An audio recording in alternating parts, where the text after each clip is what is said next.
less than we need. Not what we want, but we need.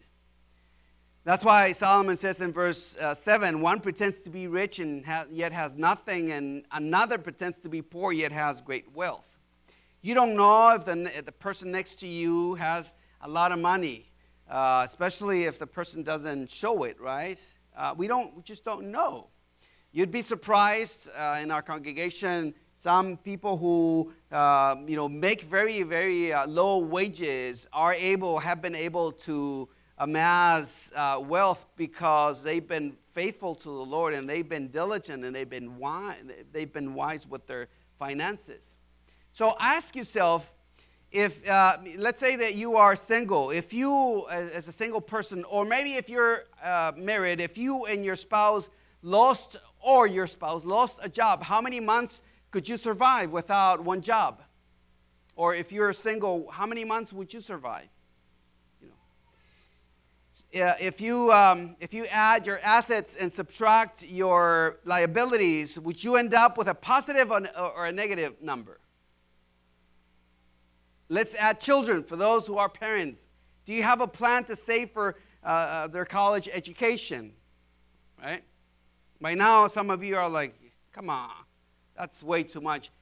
No, seriously. I mean, we live in a world where education, at least here, is important for our children. And so parents have to figure out a way to provide, not necessarily all of it, but at least have a game plan. And so that's the question. What's your game plan, right? Let's add your age to the mix. How about retirement? How much money do you need to retire? That's one very basic question. So let me give you a formula. So take a pen and paper and write this down, or maybe take a picture of this, because you're going to have to do some homework. Listen, in order to figure out how much you need to retire, you need to do the following. You multiply your age by your annual net salary and divide it by 10. That's the formula. So let's say if you are 25 years old and earn $20,000 per year, you should have $50,000 already as a retirement fund. That's pretty overwhelming for some of you, because probably $50,000 is what you owe, not necessarily what you already have. But this is serious business, because the fact is that all of us, unless we kick the bucket earlier, but most of us will age, and the question is, are we ready to face those years when they come? If by now you feel disheartened, you're in good company, because very likely the person next to you hasn't even given much thought to it. Especially if you are a young person, right? You're barely dependent on your parents, and you're thinking retirement. You're kidding me. But listen, this is serious. I hope that you can pay attention. You pay attention to what I'm saying, because in 20 to 30 years, you'll remember this with great joy or great regret. Barna research revealed that fewer than 3 out of 10 families have saved enough to maintain their current lifestyle for 6 months if the primary breadwinner loses his or her job. 6 months, that's the tops. That's for the people who are prepared, right? And so I asked this question: Why do Christians get behind financially? Why? Well, the average Christian believes that the only way to financially, now this is average, okay? But the average Christian believes that to be financially free, he or she has to earn more money. But financial security has nothing to do with earning. Nothing to do with earning, or winning the lottery, or getting an inheritance. The way to gain financial security is by spending less than we make. That's the secret. In fact, there is no secret to become financially secure.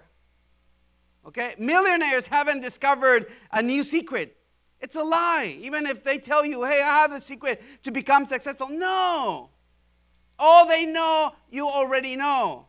The difference is that probably you're not implementing it, or you can't because you're just, you're not maybe you haven't managed, finances well enough. But the point is that there are no secrets. Mm-hmm. They all know, millionaires know, that the first secret to financial success, if there's such a thing, is to spend less than they earn in the long haul. Period. That's the bottom line. Last year, the magazine Business Insider ran a series on articles about how Latino millionaires spend their finances. Watch this, okay? They say that 63% of Latino millionaires buy electronics 2 or 3 generations old. Okay? So they don't buy the latest thing. They buy the second or third generation. Because if you look at any electronics by the second, third generation, they have to cut down the price, right? It's the newest that is the most expensive. 58% have never spent more than $235 for a watch. An Apple 5 costs an average of $600. That's without all the little thingies, right? An Apple 3 is $250. Now, buying an Apple Watch is not a sin. I want to clarify that, okay? Say with me, it's not a sin. Okay? So let's not get pharisaic about it, okay? So it's not a sin, okay? That's not the point. The point is that most of them don't spend outrageous amounts of money. Most of them, that is. 56% of Latino millionaires buy their suits at a discount store and spend no more than $450. Well, to me, that's still a lot of money. But in the world of business suits, they run $1,200 and up, right? If you want to look exceptionally good, right? 53% have never paid more than $100 for a pair of new shoes. And guess what? 70% resold them at least once. In other words, they repair them. 70% they repair them. They give a pair of shoes a second chance, right?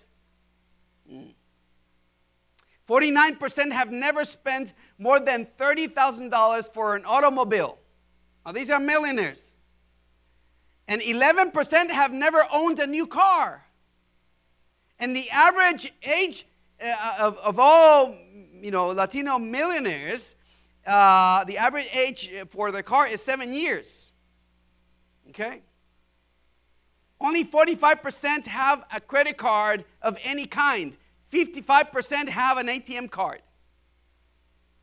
72% don't pay more than $18 for a haircut, and that includes tip. Mm-hmm. Now, for some of you might think they're stingy. No, they're smart. They're smarter than you. Mm-hmm. 43% reupholster their furniture instead of buying new.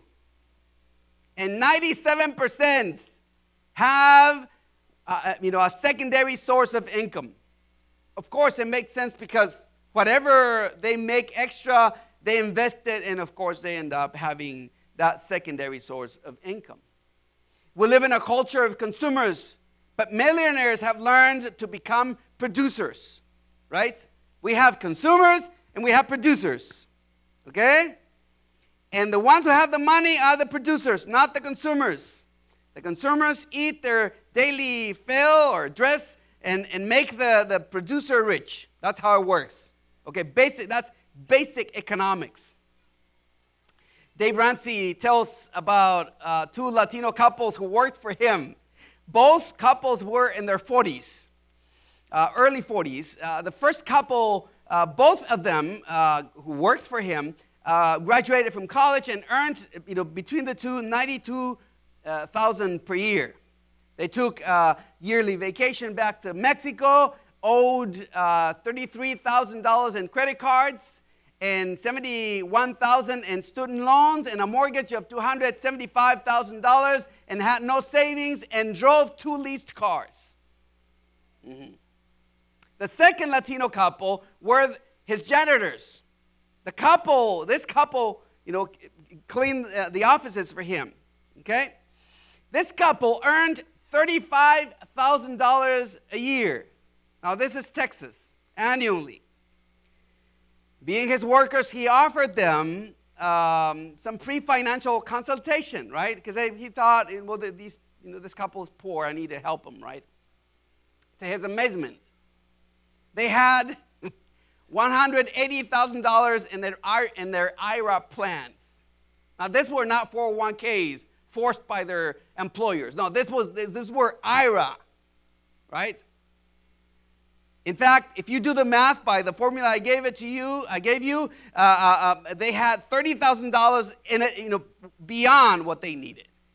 Okay, they had no personal credit card debt. They drove old cars, I like that, and had only 3 years left to pay off their mortgage. 2 of their children had finished college, no debt. The other 2 were midway, and they had $30,000 in savings. Dave was more impressed. Watch this. Dave Ramsey was more impressed when they told him they were Christians and they tithed 10% of their income. And he was just so in shock, like he had never met someone or a couple who made so little and yet were able to make so much with their limited income. Had I asked you who are the 2 had more money, of course, most of us, would have said, the couple that earned $92,000, of course. However, the second couple had learned the secret, that Solomon knew already, which is the secret of the millionaires, right? That for building financial reserves, regularly you have to spend less than you earn. Rule number 1. Only 8% of millionaires inherit half of their wealth. Today, 61% of Latino millionaires have received no money at all, inheritance or trust funds. 61%. Right? The problem for most believers is what Solomon observes in Ecclesiastes 5:11. He says, when goods increase, they increase who eat them. And what advantage has their owner but to see them with his eyes? In other words, Solomon is saying the more products are produced, the more we tend to buy them. Or the more we make, the more we spend. Right? Because we want to stay up to date, right? We want to buy the latest gadget. We want everyone to know that we have that little thing too, right? That we can communicate, that we are versatile, right? Again, one sure way to create financial security is to spend less than you earn.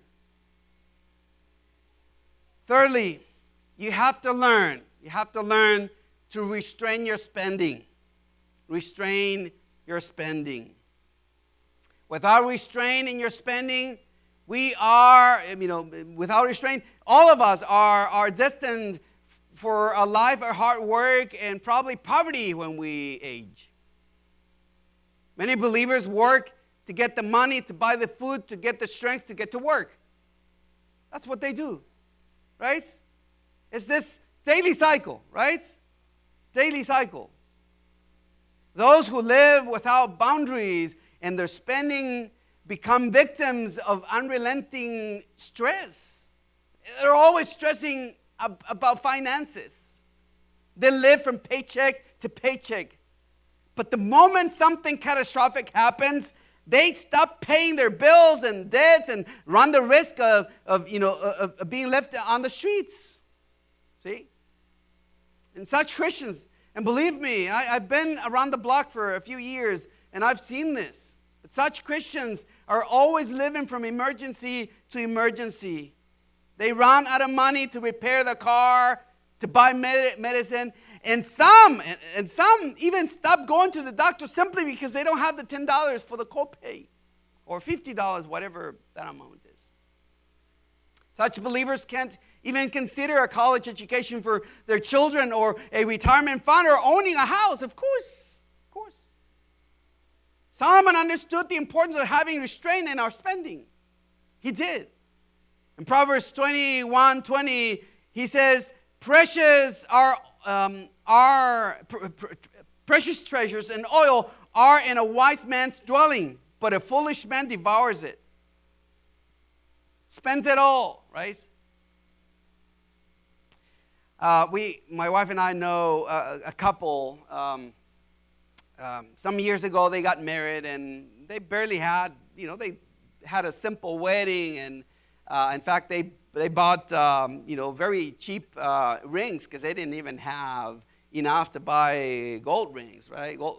They just didn't. And so anyway, they did this very simple ceremony.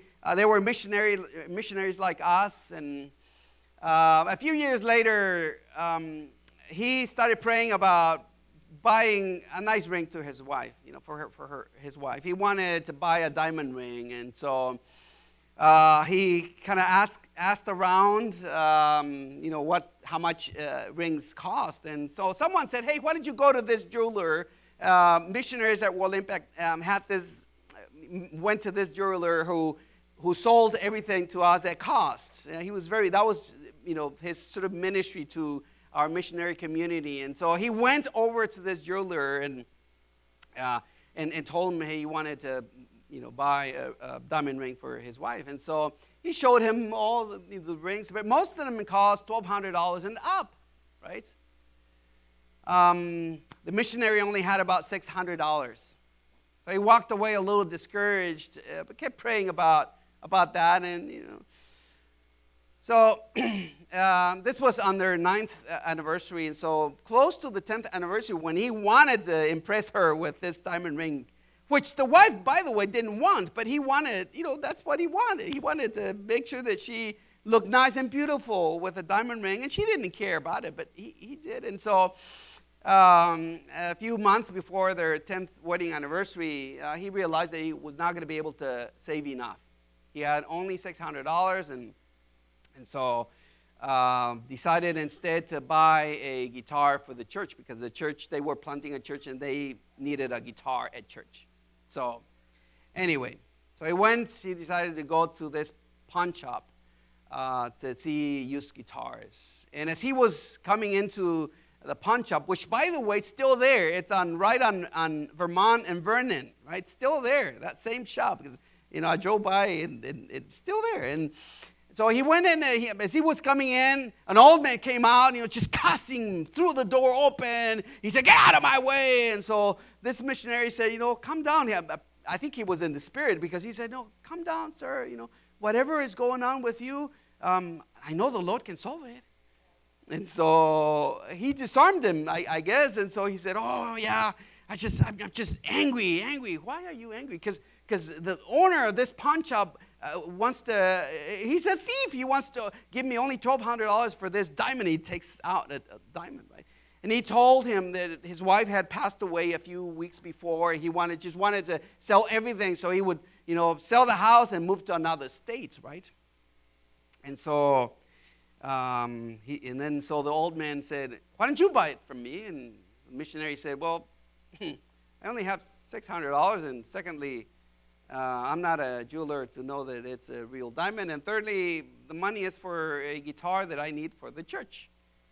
And he said, well, why don't you take the ring and go and ask that thief if it's a real diamond. So he goes in back, and he goes into the pawn shop and asks the owner. He said, oh, you're friends of that man. And he says, no, well, kind of. So is this a real ring? And the owner says, yeah, it's a real ring. It's a real diamond ring. I can't not give him any more, because I'm just guessing, because I don't have my helper here. He's the expert. So he said, well, okay. So he went out and told, returned the diamond ring to the owner. And so the old man said, well, okay, let's make a deal. I'll sell it to you for $600 if you give me a ride home. So the old man hops in the car. He gives him the $600 and drives him over. He lived right across USC. In fact, they torn down those buildings. He lived right there. So he dropped him off, and then he realized, what if it's a zirconia, and I don't, what if I bought this and this man just took my money, right? So he got in the car, drove over to the jeweler, and he said, well, I bought this diamond ring for $600. Can you appraise it for me?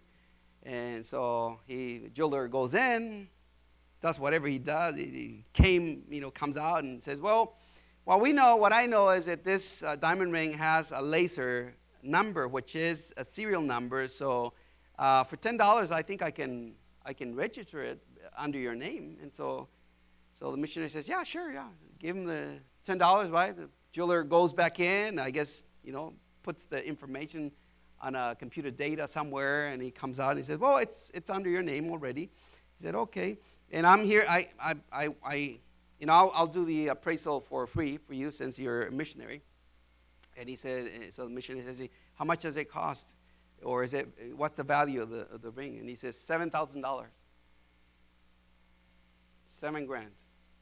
I'm not suggesting that you now go to every pawn shop to find an old man to see if you find a dime, But this guy restrained himself, and somehow the Lord, we laugh today, years after that, after what happened. But the foolish man is hasty, see? He can only think, about that moment. But the wise man thinks through. He doesn't squander all his resources. He doesn't squander his mortgage or rent, his car payments, his utility bills, his groceries expenditures. Someday, says the foolish, someday things will get better, and I'm depending on God to take care of me in the future, and I'm living day by day. After all, no one knows when the Lord will return anyway, and if I leave anything, Antichrist is going to own it anyway, so what the heck? Well, Solomon says that the lack of restraint is foolishness.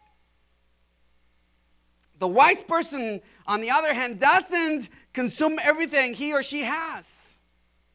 When you spend less, you have a better chance to eventually have financial freedom. Eventually it comes. Eventually it comes. Now, does paying off a house or a car or your college debt lessen your dependency or your dependence upon God? No, I think the opposite happens. I think solvency creates great benefits to serve God.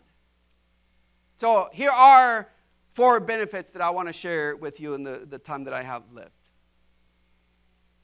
The first one is that solvency offers freedom. Solvency offers freedom. Freedom to do what you ought to do, what you should do. Maybe go to a mission trip that you feel God is leading to go with or to go to. Or make that trip to Jerusalem. I don't know. How about quit that job that frustrates you so much and start that business that you've been dreaming about? How about help the church or volunteer at a public school or help the poor? Well, if you have money, you can do that. And you can get a lot of joy. And you can obey God and go out there and represent Christ and have enough to live. Rick Warren's book, A Life Without a Purpose, has sold more than $34 million of copies, okay? Now, if you do the math, I know about royalties, okay? That's a lot of books, okay? You know what he did with that money? He took the money and paid the church back every single penny that the church had paid him over the years in salary. He returned it back to them. And then he gave him a letter of resignation. And after that, he asked the board, can you rehire me? And they were like, what in the world? He says, I want to volunteer as a pastor of this congregation. He volunteers. He gets not a penny in salary for that church. What a thrill. I wish I could do the same thing. Yeah. So that I could say, hey girl, I volunteer at this church. That would be great, right? But so he learns that when you have solvency, it gives you freedom. It gives you the ability to do what he or she ought to do. In this case, Proverbs 10:15 says, a rich man's wealth is his strong city. The poverty of the poor is their ruin. To those who live paycheck to paycheck, teeter on the edge of financial collapse.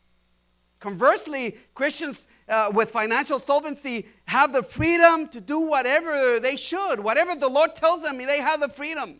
Go here, they can go. Stay here, they can stay. But most, I would say, if God says go, they think, how are you going to get me the money, right? Secondly, solvency solves future needs. Spending less than we earn and investing the difference will build solvency over time to respond to expected and unexpected needs. Few people have enough for down payment on a home. If you get a deal, more likely, even if you have the legality to do it, more likely you don't have the down payment. Few people have enough money to pay a lawyer, to solve their legality in this country, right? If they pass a law, most people, I would say, would scramble to get just the first amount of money for a lawyer. Not to mention, unexpected loss of a job or an illness or the death of a parent, for instance. Now, you might say, Pastor, I'm trusting God, He will provide. Now, I agree with you. Pastor agrees with you, yes. The question is now, will God provide? He will provide. If you're faithful, He will provide. The question is how? How will He provide? That's the question. Proverbs 6 through 8, I think, gives us a great response. He says, go to the ant, O sluggard, and consider her ways and be wise. Without having any chief, officer, or ruler, she prepares her bread in summer and gathers her food in harvest. See? And one great illustration is in Genesis 41 when Pharaoh has this dream, right? Of 7 fat cows and 7 lean cows, and no one could interpret the dream. And so finally he sends for Joseph. Joseph comes and says, hey, the Lord will give me the interpretation, my king. And so he says, well, the 7 fat cows are 7 years of great economics, great economy. But the other 7 years is a major recession.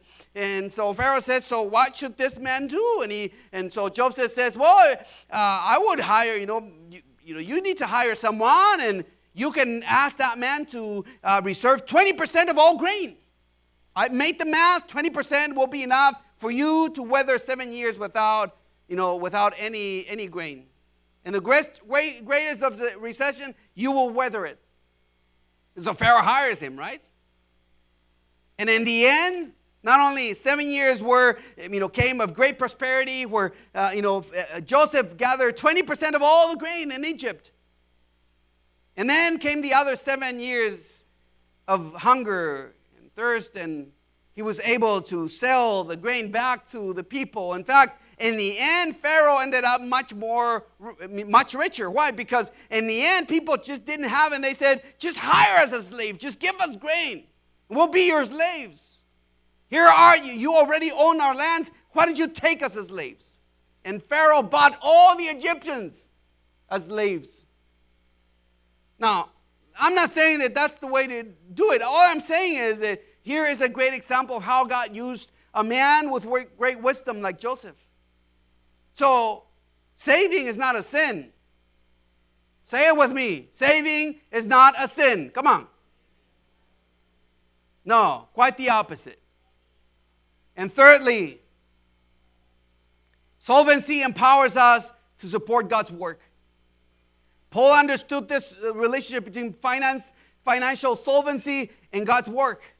He told the Corinthians in 1 Corinthians 16:2, he says, on the first day of every week, meaning Sunday, each of you, how many? Each of you is to put something aside. And what?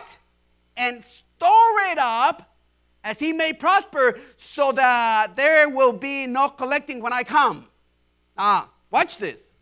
Paul is not referring to giving money for ministry needs, but to saving money for ministry needs. There's a difference. He didn't want to come and beg people for money, for an offering. He wanted to come and just collect the money. Put something aside and store it up. In other words, save your money. That's what he was saying. Save up. Why? Because there's a difference when you hear of a need and you say, oh my goodness, I wish I could help, dear, but I just can't. When you hear of a need, you get your checkbook and you say, how much is it? And you write that check and you help. There's a difference. There's a difference between, the Christian that wishes to help but can't, and the Christian who can help right there at that moment. So the principle, and listen, this passage is not talking about tithing. It's talking entirely about something else. Paul is saying, save your money. Why? Because ministry needs will come. For those of us who have traveled, especially among the poor, man, every time I go among the poor, I wish I could take everything and just leave it. Seriously. Now, my first trip to Cuba, I would take just anything I could and would leave it, just what I had on. And I'm not, I don't want to shame any Cubans, but back then you even left the underwear if possible because they had nothing back in the 90s. See? So when you are among the poor, man, you want to do anything. If you have any compassion, which I've learned, by the way, I'm not very compassionate by personality. Those who know me, I've had to learn. But what a difference it is when you can help in a moment that you have enough solvency. Paul was collecting this special offering, but he didn't want to beg them. He just wanted to go there and pick it up. The only way they would be able to contribute would be by systematically setting aside money for the future so that Paul could just pick it up, right? And not have to strain people. And that's why when we invite someone here to preach, we don't make a collection. We plan. Have you noticed that? I hope you've noticed that. We don't take a collection. That's why we tithe and we give. That's why we budget. That's why there's a budget line for preachers. When they come, we take out of that account and we help them. See? Instead of just every single time we have someone invite, a visitor, we have to, hey, pass a bucket and see how much. No, we don't do that. To me, that's wise. Seriously. That is wise. Good planning, I think. There are so many needs in our church. Missions, building funds, ministry opportunities. And only those Christians who have a sustainable lifestyle by accumulating financial surplus, by spending less than they earn, are able to support these unique ministry needs. Only those. Now, let me conclude with the following. Let me conclude this. Let me give you some practical things here for you to take home. When you go shopping, you want to go buy something, make a list of things before you go shopping. Make a list. Because if you don't, guess what? You're going to end up buying more than you need. Second, dedicate a specific amount of money to do your shopping. Right? And if you don't have for meat, buy beans. But don't spend more than you dedicate for that.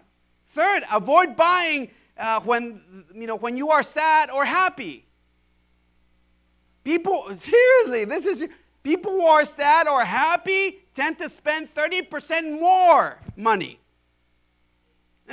This is not Chinese, you guys. It's serious. It's just simple math. Pay attention also to what's on sale. Know the best time when you go shopping. Do you know that markets, there are days in the week for markets, they sell the product much less expensive. Why? Because they want to get rid of it, right? And in the afternoon, of course, they raise the prices. Or a day in the week where they lower all the prices, right? Kind of like happy hour, I guess, which is not so happy. But anyway, you understand that principle. It's to attract, consumers, right? Also, compare tags, compare price tags. And know the best places where you can get great deals. And finally, buy produce, all the produce in season, right? In season. Because if you start buying oranges from Chile, they're going to be expensive.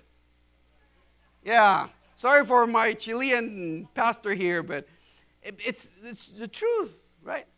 So buy produce in season, but buy clothing out of season, right? Winter clothes right now are very expensive because people are buying them. But if you wait until summer. No, if you want to be, if you're a sort of a clothes junkie, then that'll be difficult. But listen, you don't have to wear the latest thing. You don't have to wear the latest thing. Seriously. You are valued for who you are, not for what you have. Let's stand up, please.